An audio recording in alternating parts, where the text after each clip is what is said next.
Техника, технологиялар, инновациялық жаңалықтар тұрмысымызға тез пәтпенен кіріп келер екен. Жаңа технологиялардан дүния елдері қалай пайдаланбақта? Ал біз оларды қалай қабылдаймыз? Әлбетте бұл сұрауларға рубрикамыз давамында жауап аламыз. Еуропа ғалымдары имканияты шекленген адамдар үшін жаңа технология түрін іздеп шықпақта. Бұл көру қабілеті төмен адамдардың қолайлы әрекетленуіне жәрдемдеседі. Жойбар шеңберінде екі құрылма іздеп шығарылмақта. Құрылма әр қандай зат хақындағы мағлұматты дауыс яки вибрация көрінісінде жеткереді. Көзі көрмейтұғын яки көру қабілеті төмен адамдар құрылма арқылы алдында нелер тұрғанын біле алады.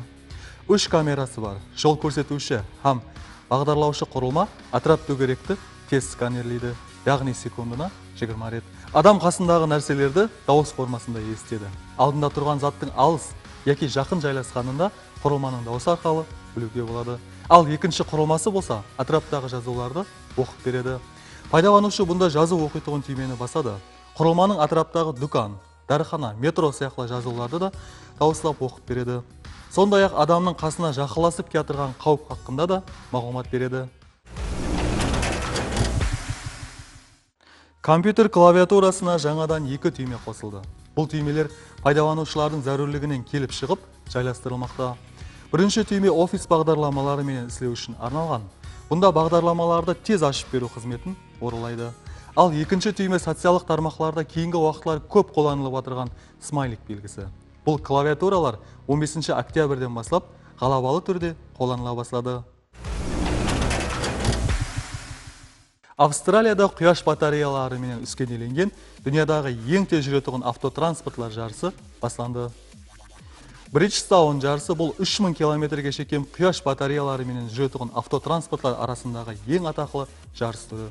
Бұл жарысқа Австралия, Швеция, Нидерландия, Япония һәм Америка құрама штатларынан келген бір қатар командалар қатынасты. Жарыс шартіне муафиқ автотранспортлар құяш энергиясы азайғанға шекем, яғни кешкі сағат 5-ке шекем финишке жетіп келуі керек.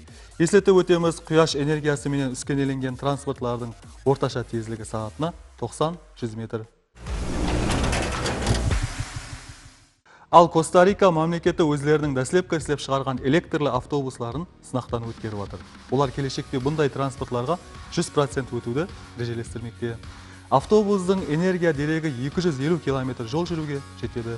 Бұл автобус тәжірибе шеңберінде студентлер менен оқытушыларды Коста-Рика университетіне 6 ай давамында тасиды. Рәсми мағлұмат бойынша бұл ел 2021 жылға шекем автотранспортлардан шығатұғын хауаны патасаушы газлардан құтылған таза елдердің қатарына кіргісі келеді. Вашингтонда сағатына 300 пицца таярлайтұғын жаңа машина пайда болды. Бұнда таярланған пиццалар адам қолыменен таярланған пиццалардан еш айырмашылығы жоқ дейді дәмін көрушілер. Пицца таярлау барысында томат соусын жағып, ірімшік туралған гош һәм тағы басқа да қоспаларды қосады. Бұл техника тек қамырды ғана илей алмайды. Қазіргі уақытта Вашингтонда жайласқан жәмиетлік ауқатлану орындарына келіп атырғандар осы пиццаның дәмінен ауыз тимекте. Сатып алушылардың саны да көбейген. Бұл жаңалықтан кейін енді пицца бизнесіндегі бәсеке күшейсе, еш хайран болмаймыз. Коктейл таярлаушы робот жаратылды. Тұтынушылар коктейлдің әр қандай түріне планшет мониторлары арқылы бұйыртпа береді. Соң коктейл таярлаушы робот бұйыртпашының ішімлігін тез һәм жоғары талғамменен таярлап береді. Солай етіп, бір сағаттың ішінде 180 адамға қызмет көрсете алады. Бұл болса жұмыс өнімдарлығын асырады дейді істеп шығарушылар. Технологиялар рауажланған сайын ізденулерде артады. Бұл болса жаңа технологиялардың жаратылуына түрткі болады. Бүгінгі жаңалықларымыз осылар. Технологиялар әлемінде және қандай жаңалықлар жүз береді? Әлбетте бұны алдағы уақытта білеміз. Бізден жаңалық күтіңіз.